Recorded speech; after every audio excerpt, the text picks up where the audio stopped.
కల్వకుంట్ల కుటుంబంలో లిక్కర్ కేసులో ఇన్వాల్వ్ అయిందని చెప్పి, లిక్కర్ కేసులో కుంభకోణం జరిగిందని చెప్పి సాక్షాత్తు కేసీఆర్ బిడ్డ కవిత గారు ఢిల్లీలో తిహార్ జైల్లో ఎన్ని రోజులు ఉన్నదో మనందరికీ కూడా తెలుసు.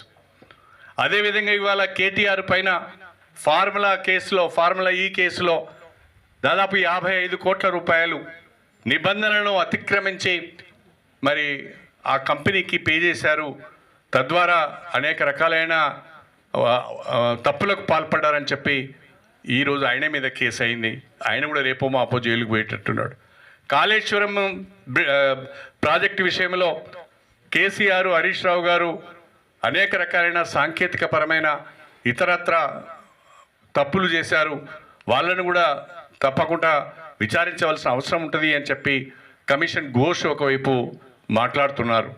అంటే కల్వకుంట్ల కుటుంబంలో ఉన్న కేసీఆర్, హరీష్ రావు, కేటీఆర్, కవిత అందరూ కూడా వివిధ రకాలైన కేసులలో ఇరుక్కొని జైలు ఉచ్చులు కొంతమంది లెక్క పెడితే రేపు మాపో జైలు ఉచ్చులు లెక్క పెట్టడానికి మరికొంతమంది సన్నద్ధమవుతున్నారు. నేను అడుగుతున్నా, ఒక్క కేసీఆర్ కుటుంబం మీదనే ఇన్ని ఆరోపణలు ఎందుకు వస్తున్నాయి? నిజంగా మీరు నీతివంతులైతే, నిజంగా మీరు నిజాయితీ పరులైతే ఇన్ని రకాలైన ఆరోపణలు మీ మీదనే ఎందుకు వస్తున్నాయి? ఇన్ని రకాలైన సాక్ష్యాలు మీకు వ్యతిరేకంగా ఎందుకు లభ్యమవుతున్నాయి?